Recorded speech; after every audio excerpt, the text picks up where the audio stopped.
Welcome to Zwida Media. If you're new to this channel, please subscribe. Don't forget to like, comment and share. Here's a new video for today. Enjoy.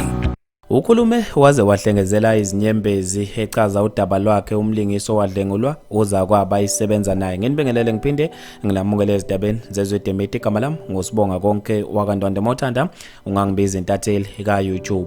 Ukhulume waze wahlengezela izinyembezi kwenye yama podcast ubaba ulanga lakhe Zwane uneminyaka engu67 owaduma kakhulu esakaza ezesitimela emsakazweni Ukhozi FM. Waphinde walingisa emidlalweni eyahlukahlukene khona la eNingizimu Afrika.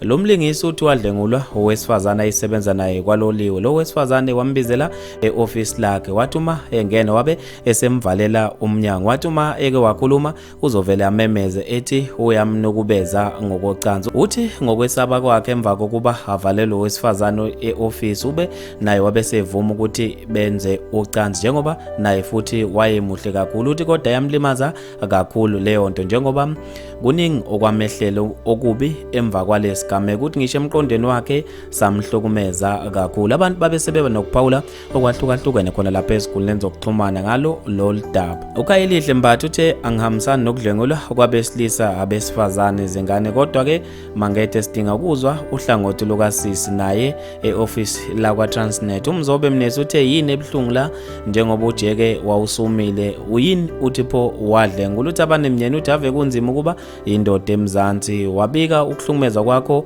uvela uhlekwe izwe lonke ugcina ususolo. Ududu Hlatshwayo uthe umangethe ukhaliswa ukudla, kodwa ke noJeke wavuka wama okusho ukuthi naye wayethanda nobuhle basisi njengoba ebabaza okusho ukuthi kwakungenzima kangaka. Uthi uThani Mshiba uthe kanti yini ukudlengulwa wase esefaka ama emoji amangela. Usho umlungu uthe ye kwaze kwanzima ukuba umuntu wesilisa eMzansi. Bafethu maningi kakhulu ama comment, ngizofisa mina ukuze ukuphala kwakho ngalolu daba khona lapha kwi-comment section. Mina nje ntathela YouTube sengiphuma kanje ngithi awungibambe evidweni elandelayo.